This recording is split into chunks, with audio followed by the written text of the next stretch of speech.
Hello అండి, అందరికీ నమస్తే. నా పేరు అనిల్ కేత. జనగళం ప్రేక్షకులకు స్వాగతం. ప్రొఫెసర్ నాగేశ్వర్ గారికి బాగా మండిందండి. ఆయన మనసు చాలా గాయపడింది. చాలా చాలా చాలా బాధపడిపోయారు. ఒక 36 నిమిషాల ఇంటర్వ్యూ ఇచ్చి ఆయన ఆక్రోశాన్ని, ఆవేశాన్ని, ఆవేదనను చాలా బలంగా వ్యక్తపరిచారు. ఆయన్ని ఆంధ్రప్రదేశ్ బాగు కోరే ప్రజానీకమంతా పేటీఎంగా చూస్తూ ఉండడాన్ని డైజెస్ట్ చేసుకోలేక ఆ స్థాయి బాధను ఆయన ఎక్స్ప్రెస్ చేశారు. ప్రొఫెసర్ నాగేశ్వర్ గారు, ఇప్పుడు అర్థమైందా అండి ప్రజలకు బాధ కలిగితే అలా ఉంటుందనేది? మీరు నోటికొచ్చిన అబద్ధాలు, అభాండాలన్నీ రాష్ట్రం మీద, రాష్ట్ర ప్రభుత్వం మీద, రాష్ట్ర ప్రజలకు నష్టం కలిగించే విధంగా మీరు మోపేయచ్చు. కానీ మిమ్మల్ని పేటీఎం అంటే మాత్రం తీసుకోలేరు కదా. గంటల దాని మీద సుదీర్ఘమైన విశ్లేషణలు చేయడానికి కూడా సిద్ధపడిపోతానని శపథాలు చేస్తున్నారు కదా. ఇది మీ తాలూకా విశ్వసనీయత. సరే, మీరు మాట్లాడినటువంటి అంశాలన్నీ ఒకసారి అబ్జర్వ్ చేద్దామండి. 36 నిమిషాల సుదీర్ఘ ఇంటర్వ్యూ ఇచ్చి తన సోత్కర్ష అంటారన్నమాట, అంటే తన గురించి తాను బాగా జాకీలెట్టి లేపుకున్నటువంటి ప్రొఫెసర్ నాగేశ్వర్ గారు కొన్ని ప్రశ్నలు అండి. అసలు మీకు సమాచారం ఇచ్చిన వ్యక్తి ఎవరు? ఆంధ్రప్రదేశ్ రాష్ట్రానికి సంబంధించి ఇది కుదేలు చేసేటువంటి అంశం కదా. ఏపీలో వాళ్ళ కూటమి పార్టీల ఐక్యత అనేదానికి ఎంత ప్రయారిటీ ఉంది, ప్రాధాన్యత ఉందనేది మీకు తెలుసు కదా. మరి దాన్ని విచ్ఛిన్నం చేయాలి, చిన్న భిన్నం చేయాలనేటువంటి కుట్రతో ఎవరో మీకు ఆ రకమైన తప్పుడు సమాచారం ఇచ్చారు కదా. ఆ తప్పుడు సమాచారం ఇచ్చిన పేటీఎం మోక ప్రెసిడెంట్ ఎవరు? సజ్జల రామకృష్ణారెడ్డా, లేక ఇంకెవరైనా, లేక సజ్జల పుత్రరత్నం ఏమైనా ఈ విధమైనటువంటి తప్పుడు సమాచారం ఇచ్చి మిమ్మల్ని తప్పుదోవ పట్టించారా?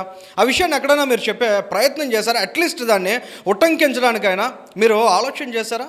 ఇంత పెద్ద ఇంటర్వ్యూ ఇచ్చారా? అసలు ఆ ఇంటర్వ్యూ ఎక్కడ స్టార్ట్ అయింది, దేనికోసం వచ్చింది, అసలు ఎందుకని వాళ్ళ ఈ స్థాయిలో మీ మీద ఆంధ్ర రాష్ట్ర ప్రజానీకం అంతా మాటల దాడి చేయాల్సినటువంటి పరిస్థితి వచ్చింది అనే అంశాలను ఎక్కడ ఆలోచించకుండా మొత్తం సినిమా అంతా చంద్రబాబు నాయుడు గారి వైపు తిప్పేసి, తెలుగుదేశం పార్టీ వైపు తిప్పేసి పబ్బం గడుపుకోవాలనేటువంటి దిగజారుడు ఆలోచనని ఇవాళ మీరు చేయడం అనేది మీ పట్ల గౌరవాన్ని మరింత తగ్గించే విధంగా కనిపించింది. ప్రొఫెసర్ గారు, మీరు మాట్లాడినటువంటి మాటల్లోకి వెళ్దామండి. యుద్ధం మొదలు పెట్టారట, ఈయనే ముగిస్తారట ఈ యుద్ధాన్ని కూడా. ఈ యుద్ధంలో గెలిచేది కూడా ఈ ప్రొఫెసర్ నాగేశ్వర్ అనట.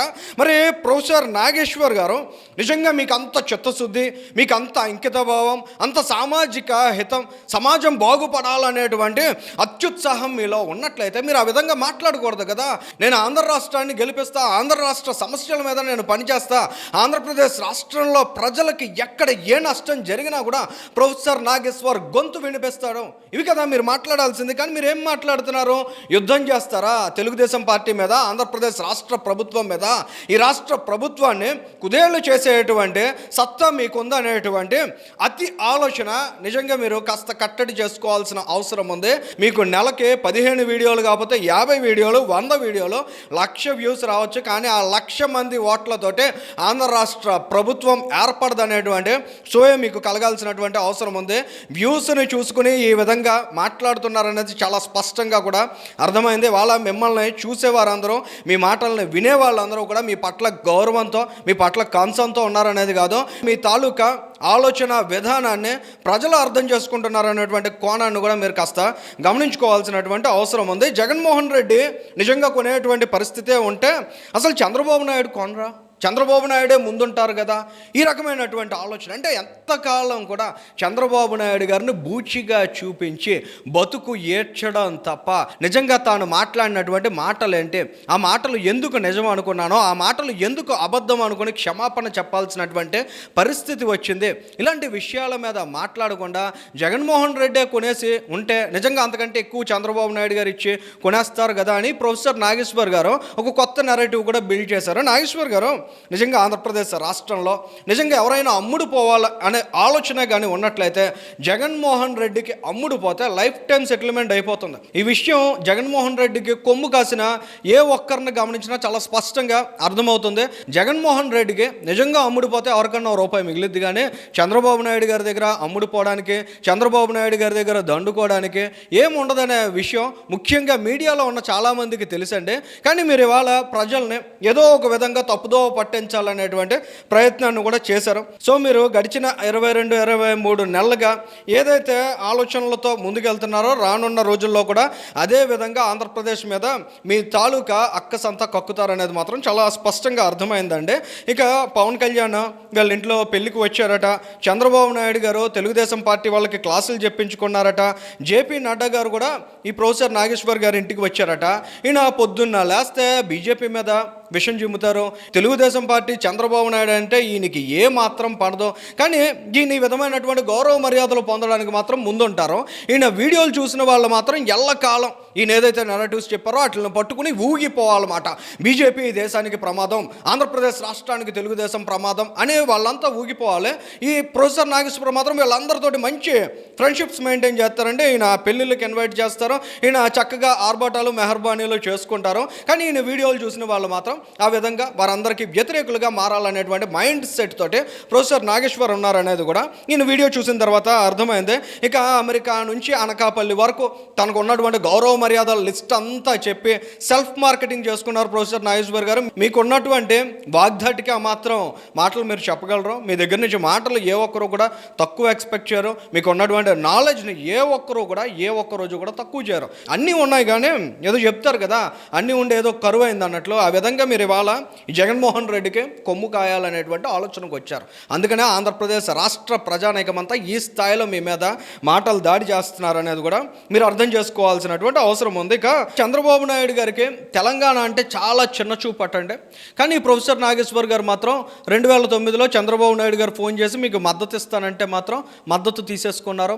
ఆ తర్వాత కాలంలో నారా భువనేశ్వర్ గారు కూడా ఎన్టీఆర్ ట్రస్ట్కి సంబంధించి వరద బాధితులు వరద సహాయం చేసినటువంటి వారందరికీ అవార్డ్స్ ఇవ్వాలని ఒక జ్యూరీ ఏర్పాటు చేస్తే ఆ జ్యూరీలో కూడా ఒక మెంబర్గా తీసుకున్నారట. అక్కడ కూడా వెళ్ళి ఆ గౌరవ మర్యాదలను కూడా బాగానే స్వీకరించారు. మరి ప్రొఫెసర్ నాగేశ్వర్ గారు తెలంగాణ పట్ల చంద్రబాబు నాయుడు గారికి నిజంగా అంత చిన్న చూపు ఉన్నట్లయితే మీరు 2009లో ఎందుకు మద్దతు తీసుకున్నారు? తెలంగాణ అంత చిన్నగా చూసే చంద్రబాబు నాయుడు గారు మీరు నాకు మద్దతు ఇవ్వాల్సిన అవసరం లేదు, మీరు మద్దతు ఇస్తానన్నా నేను ఆ మద్దతుని అంగీకరించడం, మీ మద్దతు లేకుండానే నేను పోటీ చేస్తాను అనొచ్చు కదా. కానీ మీరు ఆ రోజు ఆ మాటలు చెప్పలేదు. చక్కగా ఆ రోజుల్లో మీకు లభించినటువంటి గౌరవ మర్యాదలు అన్నీ తీసేసుకుని ఇవాళ తిరగేసి ఎగదోసి వారి మీద ఆ నిందలేసేటువంటి ప్రయత్నాలని మీరు చేస్తున్నారంటే మీకు తెలంగాణ రాష్ట్రం పట్ల ఎంత చిన్న చూపు ఉందనేది కూడా అర్థమవుతుంది. ఎందుకంటే తెలంగాణలో చాలా సీరియస్ ఇష్యూస్ ఉన్నాయండి. అప్పుడు బీఆర్ఎస్ ప్రభుత్వం ఉన్నప్పుడు కావచ్చు, లేదా అప్పుడు కాంగ్రెస్ గవర్నమెంట్ ఉన్నప్పుడు కావచ్చు, అక్కడ చాలా పెద్ద పెద్ద సమస్యలు ఉన్న రోజుల్లో కూడా ఈ ప్రొఫెసర్ నాగేశ్వర్ గారు పొద్దున్న లేస్తే ఆ డబ్బాలో కూర్చుని ఆంధ్రప్రదేశ్ రాష్ట్రంలో చాలా చిన్న చిత్తగా సమస్యలు, ముఖ్యంగా చంద్రబాబు నాయుడు గారినో లేదా తెలుగుదేశం పార్టీనో టార్గెట్ చేసి పించ్ చేసేటువంటి సమస్యలు ఏవైతే ఉంటాయో వాటి మీద మాత్రం ఎక్కువ కసరత్తు చేస్తారు, వాటి మీద మాత్రం ఎక్కువ దృష్టి పెడతారు. మరి తెలంగాణ ప్రజల బాగు మీకు అవసరం లేదా? తెలంగాణ రాష్ట్రంలో ఏ విధమైన విధ్వంసం జరగట్లేదా? తెలంగాణ రాష్ట్రానికి సంబంధించి మీకు ఏ విధమైనటువంటి కమిట్మెంట్ లేదా? ఎందుకు మీకు ఆంధ్రప్రదేశ్ రాష్ట్రం మీద మరీ ముఖ్యంగా వైఎస్ఆర్ కాంగ్రెస్ పార్టీ వైఎస్ జగన్మోహన్ రెడ్డికి ఎడ్జ్ ఇచ్చేటువంటి అంశాల మీద అంత పెద్ద ఎత్తున దృష్టి కేంద్రీకరిస్తున్నారని ఖచ్చితంగా ప్రజలందరూ ఆలోచిస్తారు ప్రొఫెసర్ నాగేశ్వర్ గారు. ఎందుకంటే మీరు ఒకసారి ఆలోచించండి, ఇదే ప్రొఫెసర్ నాగేశ్వర్ పదే నేను గూగుల్ ఏఐ డేటా సెంటర్ గురించి చాలా సానుకూలంగా మాట్లాడాను, జగన్మోహన్ రెడ్డిని విమర్శించాను. ఏం విమర్శించారో ప్రొఫెసర్ నాగేశ్వర్ గారు మీరేం విమర్శించారో చెప్పాలా? గూగుల్ డేటా సెంటర్ గురించి జగన్ స్టాండ్ మార్చుకున్నాడని మీరు బాధపడ్డారు. అసలు మొదటే మీరు గూగుల్ డేటా సెంటర్ని సమర్థించి ఉండాల్సింది జగన్మోహన్ రెడ్డి. ఆ విధంగా చేసి ఉన్నట్లయితే మీకు పొలిటికల్గా చాలా మైలేజ్ వచ్చి ఉండేది, మీకు మంచి బ్యాకప్గా ఉండుండేది. కానీ మీరు డే 1 దాన్ని వ్యతిరేకించారు, ఆ తర్వాత 10 రోజుల పాటు వ్యతిరేకించారు, తిరిగి యూటర్న్ తీసుకున్నారు. ఈ విధమైనటువంటి తప్పు ఎందుకు చేశారనేటువంటి బాధని, ఆవేదనని మీరు ఎక్స్ప్రెస్ చేశారు తప్ప అదాని 2019కి ముందే వచ్చి విశాఖపట్నంలో డేటా సెంటర్ పెట్టాలనుకున్నారు. అదే అదాని డేటా సెంటర్ ఇవాళ గూగుల్ డేటా సెంటర్ అని మసిపూసి మారేడుకాయ చేసే ప్రయత్నాన్ని జగన్మోహన్ రెడ్డి చేశారు. మరి ఈ విషయాన్ని మీరు ఎక్కడన్నా డీటెయిల్గా ఎక్స్ప్లెయిన్ చేసే ప్రయత్నం చేశారా? అదాని డేటా సెంటర్ ఆంధ్రప్రదేశ్ రాష్ట్రంలోకి 2019కి ముందే వచ్చింది. మరి ఎందుకు అదానిని మురగబెట్టావు నువ్వు 5 సంవత్సరాల పాటు జగన్మోహన్ రెడ్డి అని ఏ రోజైనా మీరు క్వశ్చన్ చేశారా? గూగుల్ డేటా సెంటర్లో అసలు అదాని పాత్ర ఏంటనే విషయాన్నైనా మీరు ఎప్పుడైనా ఎక్స్ప్లెయిన్ చేసే ప్రయత్నం చేశారా? జగన్మోహన్ రెడ్డికి నిత్యం లబ్ధి చేకూర్చాలి, చేయాలి, జగన్మోహన్ రెడ్డిని బలపరచాలి, జగన్మోహన్ రెడ్డిని ప్రాపర్గా పొలిటికల్ డైరెక్షన్లో ముందుకు తీసుకెళ్లాలనేటువంటి ఆలోచనలో మీలో చాలా స్పష్టంగా ఎప్పటికప్పుడు బయట పెట్టుకుంటారు నాగేశ్వర్ గారు.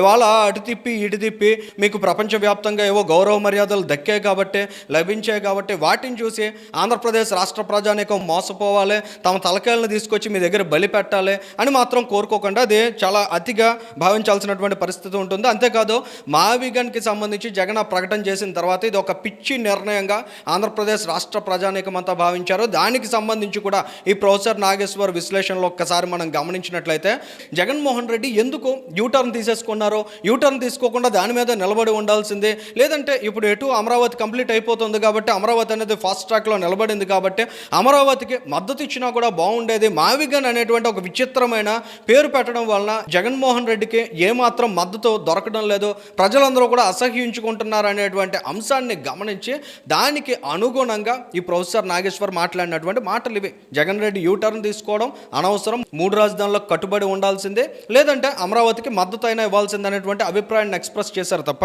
అక్కడ కూడా ఆంధ్రప్రదేశ్ ప్రజానీకం ఏం కోరుకుంటున్నారో, ఈ రాష్ట్ర ప్రభుత్వం ఏం చేయాలని భావిస్తోంది అనేటువంటి ఆలోచనలకు మాత్రం ఎక్కడ మీరు మద్దతు ఇవ్వలేదు. ఇది ఆంధ్రప్రదేశ్ రాష్ట్రంలో ఉన్న ప్రతి ఒక్కరికి తెలిసినటువంటి విషయమే.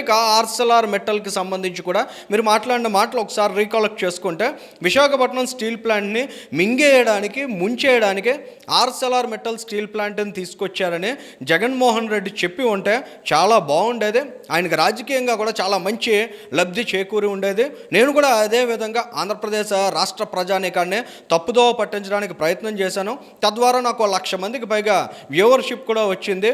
ఇటువంటి సంకుచితమైన ఆలోచనలు ఎక్స్ప్రెస్ చేసే మిమ్మల్ని మీరు ఆ వీడియోలో, ఆ ఇంటర్వ్యూలో పదే పదే నేను ఒక ప్రపంచ మేధావిని, నాకు మించిన మేధావులు ఆంధ్రప్రదేశ్ రాష్ట్రాల్లో, తెలుగు రాష్ట్రాల్లో ఒకరిద్దరికి మించి ఎవరు ఉండకపోవచ్చు అని చెప్పుకోవడం వింటూ ఉంటే, చూస్తే చాలా హాస్యాస్పదంగా అనిపించింది.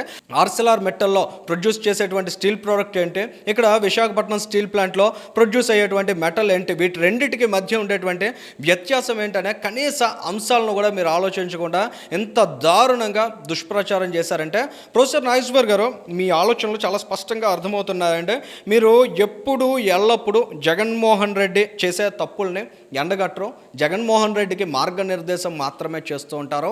ఆంధ్రప్రదేశ్ రాష్ట్ర ప్రజానీకం మీద, ఈ రాష్ట్రంలోని కూటమి ప్రభుత్వం మీద, కూటమి ప్రభుత్వం లేకముందు చంద్రబాబు నాయుడు గారి మీద, తెలుగుదేశం పార్టీ మీద అనునిత్యం విషయం చెమ్ముతూ సంతృప్తి చెందేటువంటి మనస్తత్వం మీది మిమ్మల్ని నిజంగా పేటీఎం అనడం కూడా చాలా తప్పు. నిజంగా ప్రొఫెసర్ నాగేశ్వర్ గారిని పేటీఎం అనే మాట ఏ ఒక్కరు కూడా అనకూడదనే అభిప్రాయం కూడా కలుగుతుంది. ఎందుకంటే పేటీఎంలు అంటే 5 రూపాయలకు, 500 రూపాయలకో లేదా 5,000 రూపాయలకో అమ్ముడుపోతారు. కానీ న్యూట్రల్స్ ముసుగులో ఉండేటువంటి మేధావుల విలువ మాత్రం చాలా ఎక్కువగా ఉంటుందనే విషయం ముఖ్యంగా రాజకీయాలు, పొలిటికల్ సర్కిల్స్లో ఉండే ప్రతి ఒక్కరికి తెలుసు. సో ఏదేమైనా ప్రొఫెసర్ నాగేశ్వర్ గారు అమ్ముడు పోకపోయినా కూడా ఆంధ్రప్రదేశ్ రాష్ట్రానికి సంబంధించి మీరు మాట్లాడాలనుకుంటే ఈ రాష్ట్ర ప్రజల భవిష్యత్తు బాగుపడాలి. మాకు తెలంగాణ రాష్ట్రం సాకారమైంది, మాకు ఒక హైదరాబాదు అంటే మహానగరం ఉంది, కానీ ఆంధ్రప్రదేశ్ రాష్ట్ర ప్రజానీకానికి 10 ఏళ్ళు గడిచినా కూడా ఈ రోజుకి ఒక రాజధాని లేనటువంటి దుస్థితిలో వారు ఉన్నారు.